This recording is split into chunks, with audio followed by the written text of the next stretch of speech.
আমাদের জিজ্ঞাসাবাদের জন্য তাদেরকে আমরা থানায় ডেকেছি, জিজ্ঞাসাবাদ করেছি, ব্যাপক জিজ্ঞাসাবাদ করেছি আমরা তাদেরকে। বা কেউ কাউকে চেনে কিনা, ডিস্ট্রিবিউটররা কাউকে সন্দেহ করে কিনা, বা কারো কোনো বন্ধু বান্ধব আত্মীয় পরিচিত লোক এই অফিসে যাতায়াত করেছে কিনা, তাদের পিসিপিআর আমরা যাচাই করেছি।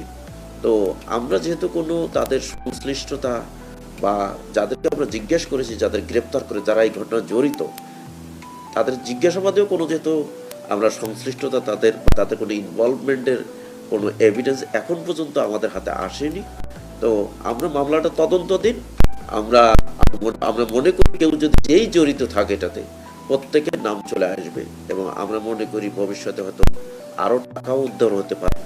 তো ইনশাল্লাহ আমরা আশা করি আমাদের ভবিষ্যতে আরও ডেভেলপমেন্ট হলে আপনাদেরকে আমরা জানাবো। জি, আমরা আর একটা প্রশ্ন নেব, এটি শেষ।